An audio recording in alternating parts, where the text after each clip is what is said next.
In a continuation of the last scene of the previous episode, Season 7, Episode 14 of The Curse of Oak Island begins in the War Room, where Craig Tester has just revealed that the 106-foot deep wood found in borehole FG-12 in Season 7, Episode 11 was carbon dated from 1626 to 1680. The crew members agree that this discovery warrants the sinking of the first caisson of the season over top of FG-12. In an aside, the narrator informs us that FG-12 is located 25 feet northwest of borehole H8, which yielded fragments of parchment and human bone back in Season 5. Later that day, several members of the Oak Island team meet at Smith's Cove with Laird Niven. The archaeologist tells the treasure hunters that the box-like structure discovered in the Bumpwood area back in Season 7, Episode 9 is probably not of cultural significance, implying that it was likely built by previous treasure hunters rather than the builders of the slipway, and gives them the green light to excavate the structure as they please. Billy Gerhardt proceeds to expose one side of the structure with his backhoe, while Craig Tester and Jack Begley strip away the remaining dirt by hand.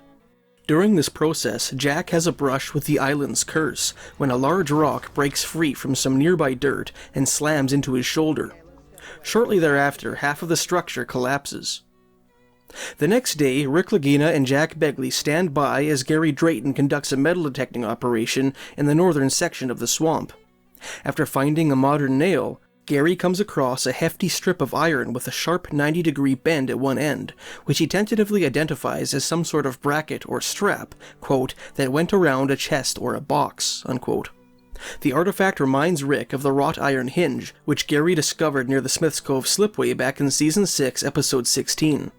The treasure hunters phone up Laird Niven and inform him of the discovery.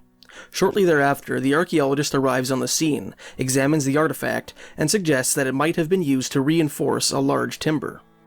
Later in the episode, Marty Lagina, Alex Lagina, and Gary Drayton show the artifact to Carmen Legg at his shop in the Ross Farm Museum in the town of New Ross, Nova Scotia.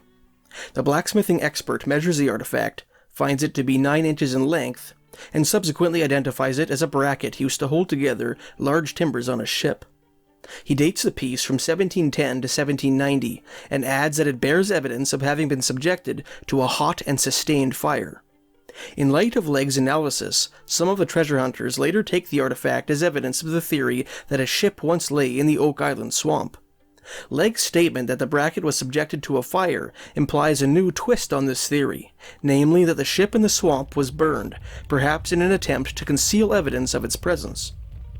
Following Drayton's discovery of the bracket in the swamp, Marty and Alex Lagina accompany Gary Drayton to the so-called Uplands, the area between Smith's Cove and the Money Pit, beneath which the Smith's Cove flood tunnel is believed to lie. Hoping that they might intercept the flood tunnel, the treasure hunters begin to excavate and examine the area. Marty removing earth with a backhoe, and Alex assisting Gary as he sifts through the spoils with a metal detector. Several feet below the surface, the boys discover a handful of square timbers which appear to form some sort of shaft or tunnel. The treasure hunters are soon joined by other members of the team. While Steve Guptill determines the coordinates of the newly discovered structure, Marty Lagina remarks that the find evokes the wooden shafts discovered nearby, beneath the erstwhile Smith's Cove crane pad in Season 6, Episodes 19 and 20. These structures are believed to be the exploratory shafts which Robert and Bobby Restall sank at Smith's Cove in the mid-1960s. Below the timbers, the crew uncovers 2 massive logs, similar to those which comprise the U-shaped structure. Nearby, they unearth an old square nail which Drayton tentatively dates to the early 1800s. Charles Barkhouse then appears on the scene and, when shown the nail, suggests that the structure might constitute undocumented work by the Truro Syndicate. Thanks for watching.